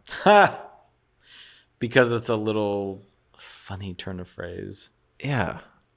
But it's like Bo Burnham to me in a way, where it's like other people try to do it and it pisses me off. It's the worst thing I've ever heard. But when he does it, there's the artistry, the craftsmanship, the sentiment, the intelligence, the cleverness, all of these things that make it uniquely this vision, this voice, this smart, clever commentary on life and the world around you. And it just works. And it annoys me when other people try it. Oh my God. It's also the no, this will not be in the thing. Right. People just hear me being mad at myself. We're having some technical difficulties. We should warn you an hour and a half into the show. Yelled at by Chat GPT. Basically, yes. And I think with music, where sometimes you do read the lyrics and you go, I mean, I've had that happen too, where I go, I thought they were saying something different, and what they're saying is not as good as what I thought they were saying. But because of the sentiment of the song and how it's being said, it's just a different thing. It's like you're talking about with Bo Burnham. Some people, I think their whole thing is they think they're forcing themselves to be clever. Yeah. And they're focusing on that, where it's like it's everything. Right. It's the song. It's the way the song's crafted. It's how she's saying each word. It's the rhythm of all of it. It's great. It doesn't have to be like you're saying the smartest thing in the world every time. Right. There's a whole feeling, and we're at this part in the album where we understand what the album is, and it's great. I love this song. And by the way, I know that I'm to use sort of modern parlance. I know can be one of the most basic of all bitches. Okay, when I heard this song for the first time, I cheered at this line, like the bridge. Like it was mind blowing in its simple cleverness. That was just like, God, that's great. Well, yeah, because like it sounds like it existed already. Yeah, and it's like when we were talking about Switchfoot. This is your life. Are you who you want to be? Simple, something that everyone on earth has already said. But to me, when I hear that for the first time, it felt like it could change my life. Yeah. It didn't, because I didn't change anything about myself. But you are a Shugi kind of old head, basic ass bitch. yeah. And but again, it comes back to the sentiment and the presentation. And I think sometimes it just feels right and it feels real. And I think in those moments it does. Yeah. From the artists themselves. And at other times it feels like a performance. And it's not even necessarily artists that I'm talking about. It's people on the internet. So I don't know why I keep talking about it. But I just think that this album does do what I think a lot of people think they're doing. Where it's like brilliantly sort of capturing the feelings of being anxious, depressed, upset, and lonely, and all these sort of things in a fun way that is super accessible, super engaging and endearing, while also being the smartest and most emotionally intelligent way that I've heard it. So I think because also in that you're deciding that what you have to say about it is, I don't know, different, or like you are making a conscious effort to sing about those things, and it's like, how do you do that? Did it turn off? no. Okay. How do you put that in a song? Why is that important to make a song about? Like you're saying, how do you do that? And sometimes this is the way to do it. Just the simple, the simple bridge. And it's repeated for a reason. Should I hit play? What? Yeah, do it. What are you waiting on?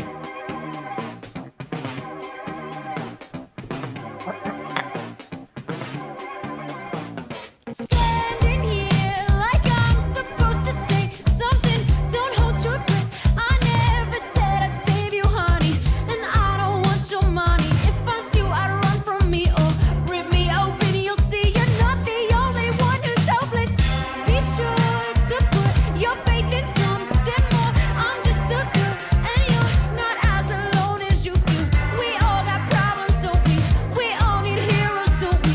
But rest assured, there's not a single person here who's worthy.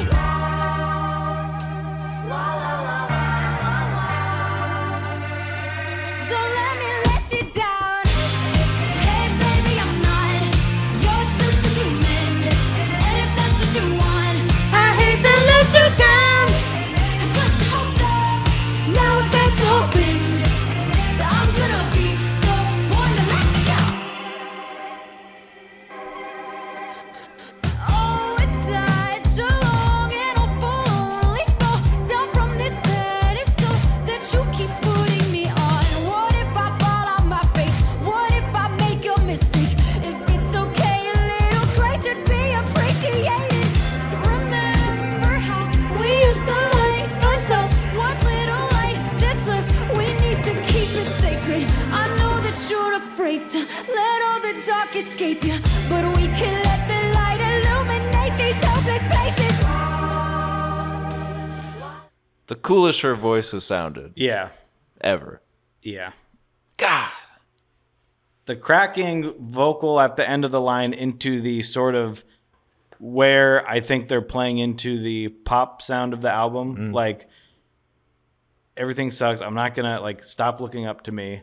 I'm a person. I fuck up a bunch, and I've got all these kids that are being told they should idol me because I'm this female singer. Into the showy. Like, here's your perfect little. Here's the thing you want. Here's the facade of the song. Into a cool chorus.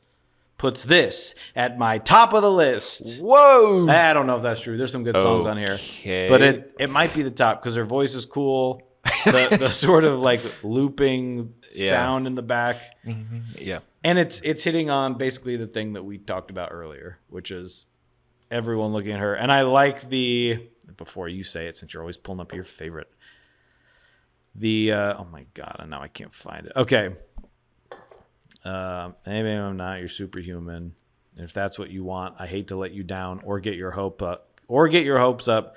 Now I got you hoping that I'm gonna be the one to let you down. It's sort of this, again, can't win either way.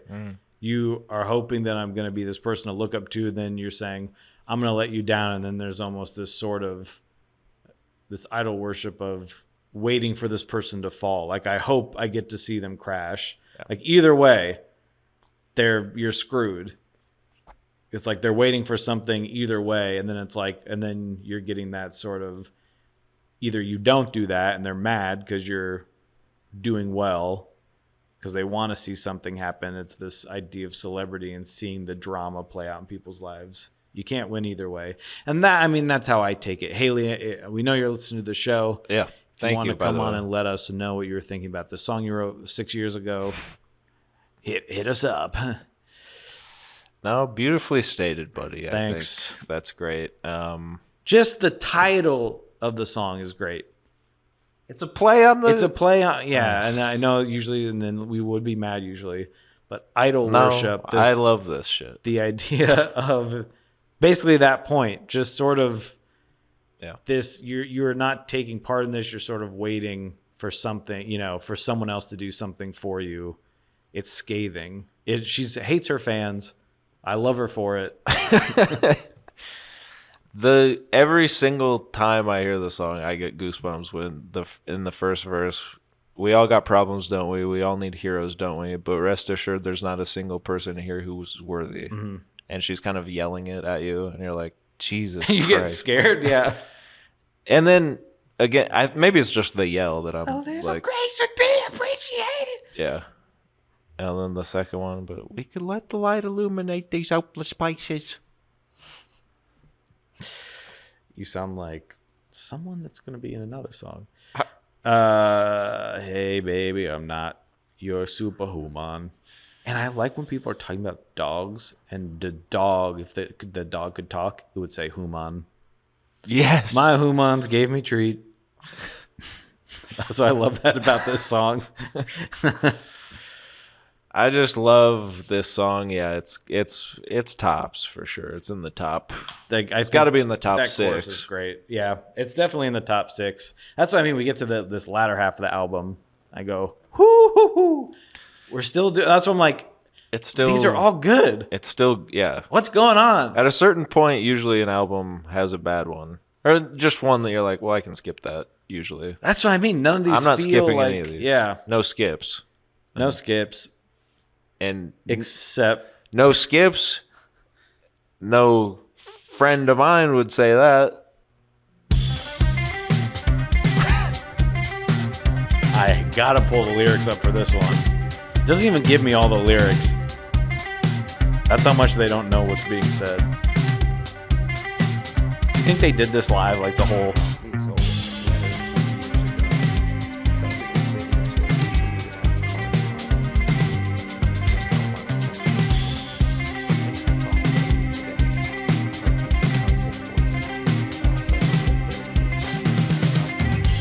But you know what's great is this little riff is so good in Idol Worship. The fact that they were like, let's just keep doing this for another song. I get it. It's just fun.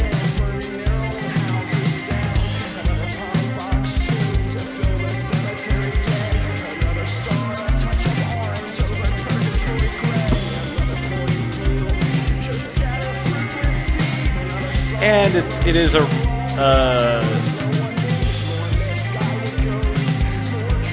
I'll wait.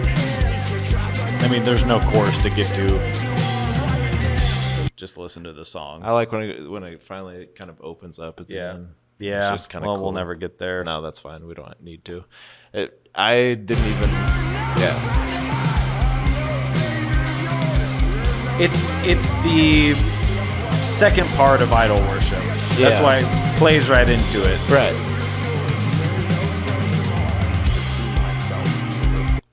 But frankly, the lyrics are nothing to me. I don't care. Yeah. This is my, because I must speak lightly here. I love Me Without You, and I know that they are Haley's favorite band. I love the guy. I love Aaron, the singer of Me Without You. The lyrics, I believe they wrote them together. Just Yeah. being, I think we get the idea of idol worship from that song, and then going into a song that is literally just referencing lyrics and titles of other songs of theirs. Yeah. And I don't know why, and I guess why she picked him, but it does feel like the most. I think this is the one you're talking about that you'd take off. Yeah. Because it doesn't feel like it's part of the album. I think she wanted to work with him, Yeah. and that's cool. I like how Just his write a voice song sounds, together. but that's the thing. And he's so low in the mix here Yeah. It's like they don't even want you to hear because of the way he sounds, which I'm okay with. I like this song. Yeah. But I like the jam. it is hard to place on the album. Yeah. I'd take the guy yammering on. Just take him out of it. It's just weird that she's not on the song at all. Turn him down all the way in the mix. He can be there. He can be doing it, but just Because I like when he's yelling at the end, and I can Yeah. hear him, but when you're just being like, no more misguided ghosts, and it's just sort of this story about... I don't like shit like that. Just I don't need a guy talking in the background of a song. Mm-hmm. I'll just listen to the jam. I don't need some guy interrupting me. Look, if I wanted to go have a guy yammering in my ear while I'm trying to listen to music, I go to the local dive bar, okay? And he's talking in my ear. He's going on and on about he's no friend. Well, basically, I had no friend to you, sir. You get out of my face, okay? How do you think this... It's cool in concept, but I just don't think it How do you think it was... I mean, when I first heard it, and I was like... I knew who it was. I was like, I think this is... And I knew from interviews and stuff that this was her favorite band. And cool. But then I was like, I wonder how other fans of Paramore are listening to this. And like, is this confusing? I was also kind of like, they got this big popular album and they've got this little indie guy doing his little thing. And I'm like, is that weird? Like, it's just a weird thing on the album. I don't know how to take it. Here's what I'll tell you. Because I don't really, it doesn't do anything for me. Yeah. As a fan of both people, it does nothing. For me? Yeah. Yes. Right. Yeah. And as it does nothing for me, I like the music. I think we could cut the song. It just sounds, it seems to me like she wanted to make a Me Without You song. Sort of. I don't know. And we want to cut the song. No, I'm just saying if you had to cut one, you're making me, so I'm cutting that. When I said Grudges and you said, I know which one I'd cut, I went, oh yeah. Yeah. I know. Just because it's ancillary. Yeah. It's cool in theory, it's a neat concept, but I think the idea, if the album was a little more experimental throughout, and it was like we're having these intros and outros and songs that aren't, because we don't really have any of these songs that are just like, here's a act A, act B, little things throughout, and then to get to another song at the end, it's sort of like that kind of feels like the end, and then you put one more where I'm just like, just put that one next, I guess. Just put Tell Me How next. Yeah.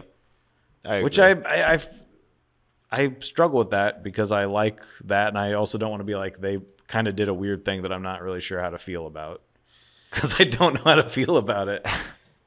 Like I said, I mean, I like just the idea that the band was like, can we just jam on this for a while? Because that's what it kind of feels like. I think it's that, and then it's like, what if we get Aaron to do this thing over it? Yeah. And I get the idea, and Yeah. I like his voice, but again, the way it's mixed too, and what he's saying is just like you do have to go out of your way to look it up, like it's a metal album or something, and be like, what the fuck is he saying? And you look it up, and he's like, there's a bear with a coat, and that's the band, and there's no more misguided ghosts, and they're actually building a brick by boring brick inside of it, Right. and I'm still into you. I get it, but like you said, idol worship makes its point. That's the thing. Yeah. Or do like half of that going into idol worship or something if you have to As a put it little on there. That seems like the intro to idol worship. But it's like do twice as long and you've got that loop already going and then it turns into a song. Yeah. That then That'd be goes into cool. that sick ass chorus. Yeah. And then you've got one more song right after that. That Just would be cool. odd sequencing for me. Yeah. It's a little strange. But If it were me, I'd just cut the song. yeah. or do that. Here's what I'll tell you about someone who's I don't think ever heard the band, but that's the only song they heard. That's right. I was helping someone move once, shortly after this came out, and I strapped their mattress to the top of my car and moved a bunch of crap for them. And it started raining, so I think their mattress was ruined, but that's beside the point. The point of it is this album was playing in the car as I was driving from their house, their old apartment, to their new apartment or whatever. Yes. The song came on, and he said, "Is this like a remix to the Game of Thrones theme song?" Oh. And I've never, if you'll indulge me, maybe we can play them back to back. You get that one queued. Okay.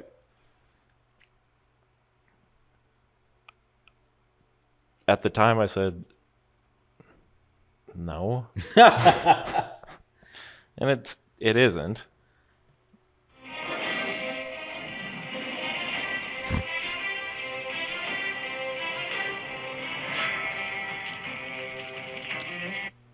I think.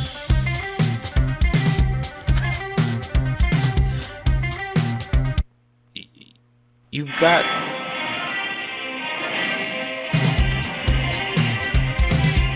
I think they're right.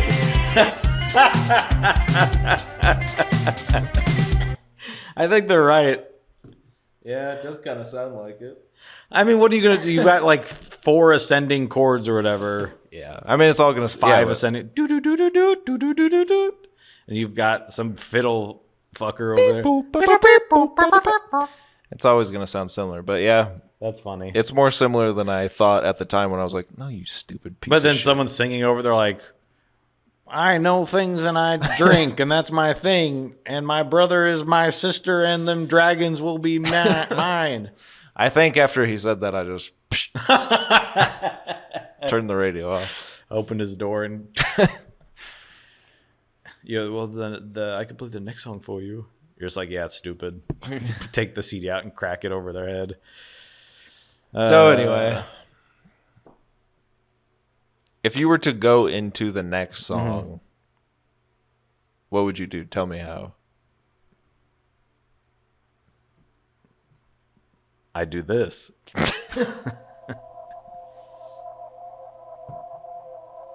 Just No, not a slowie.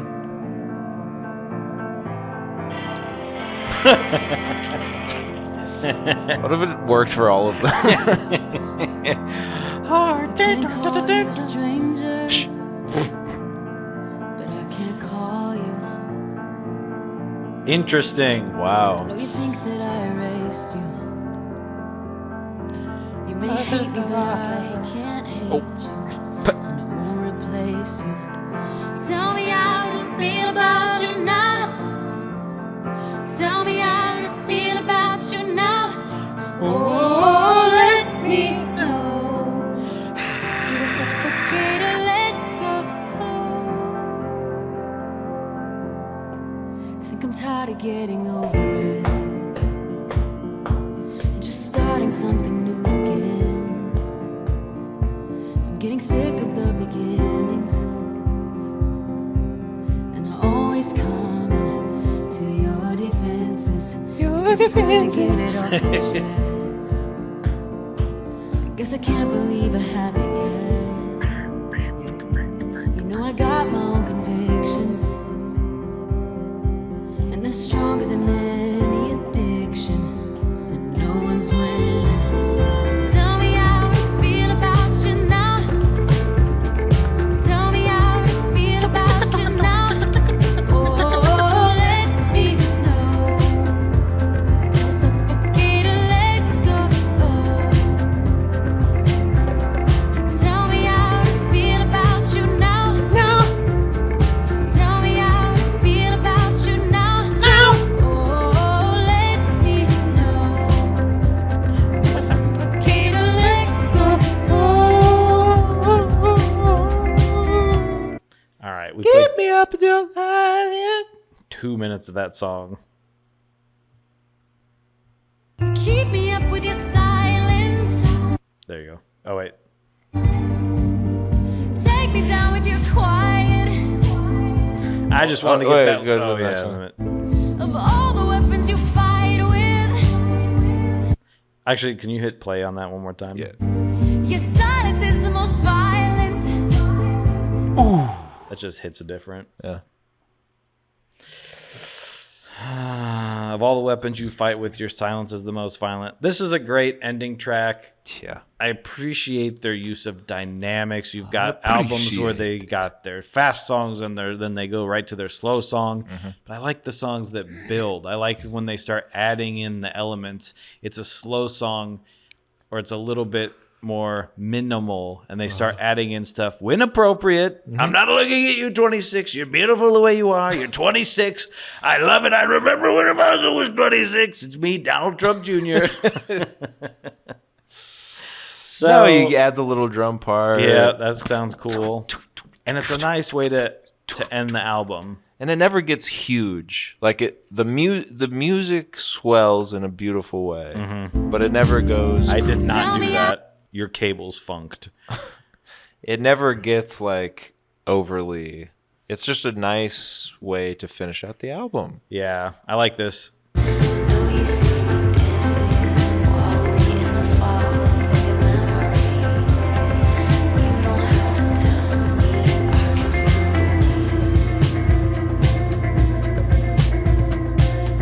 believe. Then we fade out and we wonder what's next for Paramore.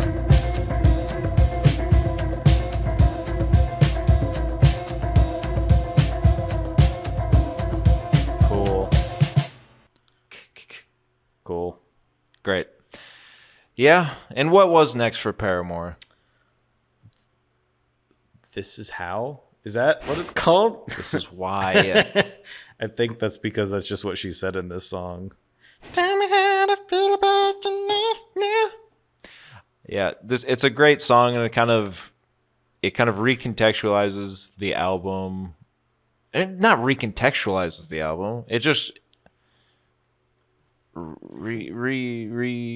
restates kind of a lot of what the album is about. The sort of reconnecting with someone from your past that has hurt you, and hurt you, and you maybe have hurt them, and it's sort of you don't know how to feel about it. It's just it's a great song. Yeah, basically what you said, because I like the idea with songs or albums like this where you don't have it figured out by the end of it. It's still like, so maybe it is over for good through all this, but it's like, how do I rectify that? How do I look at you, this version of you that I was in love with? you see me in this way, you know, and you don't have to necessarily reach out and tell me that, like remembering the good stuff. Like, I believe that I have those feelings about you, but what do I do with all that when there's a bunch of negative stuff attached to that? And we're left not knowing, which is fine, because that's what it means to be human. Yeah. Human. Just Human, some give me treat. human give me human sorry, Human. human. Do I suffocate or let go? It's just, you know, it's as simple as that, really. Mm-hmm. When it all boils down. Are you playing something else for us now? No, I was looking at something. Okay. My phone started working, so I was just checking out something we talked about on another show.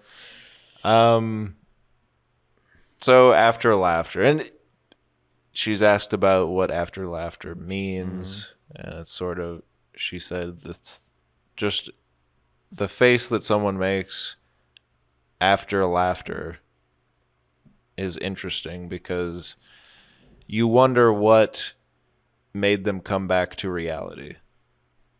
And it is just kind of an interesting thought, isn't it?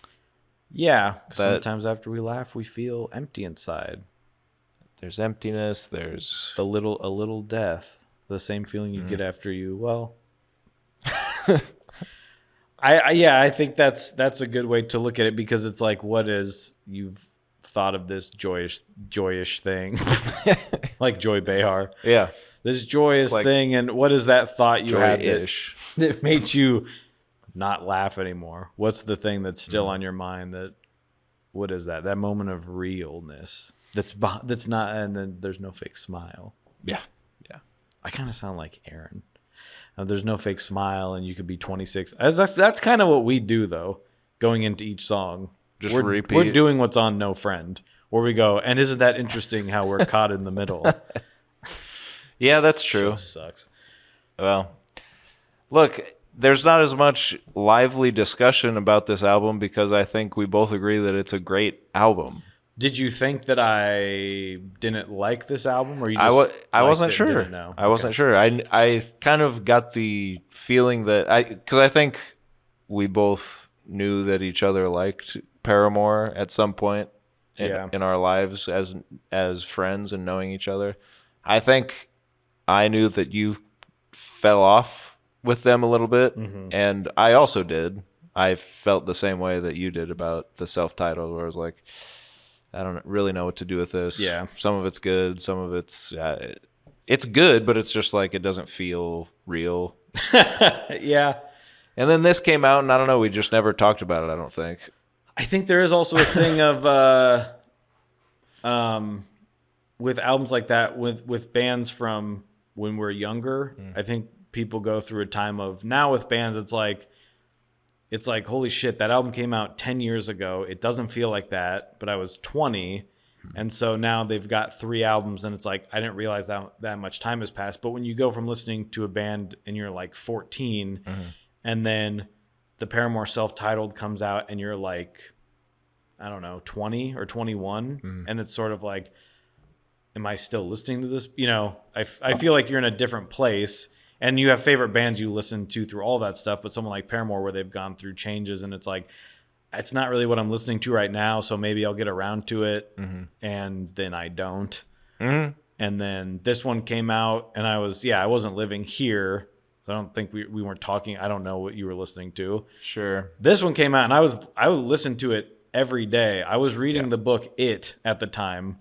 And I would listen to this walking to a coffee shop. I love 80s stuff. And then I would listen to John Carpenter while I read it to like have something playing. Sure. So I'd like listen to whatever, some dark synthy music while I read this terrible book. And then I would like be listening to this because it was all I was listening to for a couple of weeks at least was this. And it comes on sometimes, but I haven't given it more thought in, I don't know, a couple years. And I think I listened to some of it when their new album came out, which I like some of. The new album? Yeah. Yeah, it's not... There's some, I don't really know, because it's like I kind of wanted more of stuff like this. Yeah. But I understand. You can't you can't recapture the lightning or whatever that phrase is. I don't remember much of it. I listened to it through fully one time. Yeah. As like I said, I've listened through 4 or 5 times, and certain songs stand out and others kind of don't. And honestly, the new album almost feels like you were saying, some albums have songs that you're like, well, that just kind of sounds like a B-side. The new album to me feels like a lot of B-sides to this, where they're like, this kind of feels of a piece with After Laughter, but it doesn't quite fit the album, so we'll just save that for later. But there's still some good stuff. I mean, the first single is pretty awesome, and I love Haley's solo stuff. Really good stuff on that. So I love Paramore. I love Haley Williams is great. What do you rate this album? I rate the album an 8.5. Yeah, I think so. Yeah. An 8.5, maybe more. I think 8.5 is good for me. 8.75. 8.75. It is my favorite album of theirs. Yeah, I agree. It's the best Paramore album. It's my favorite Paramore album. And it's one of my favorite albums of all time. So what do you give it? 6. No. Oh. This is a... Do we do decibels? Dewey decibels. Do we do decimals, but I changed it to decibels because we're doing music. Well, I did 8.75 decibels, which would be, what would that be? Negative? No, it would be plus 8. Well, you kind of want to be around 9.5. Wow. It's a nearly perfect album, if not for one stinker. One little guy screaming in the background. No, it's, again, we can't, I don't need to talk about it again. We already did. 9.5, maybe that's too high, but I don't think so. Every single song is so freaking good, man. I try to think, I'm like, well, what are my favorite albums? But then I go, well, I could have 100 10 out of 10s. Yeah. Like, what's stopping me from loving? I think I just don't, I think about it too much. Yeah. I'm just like, I gave it a 9. I'm going to give it a 9.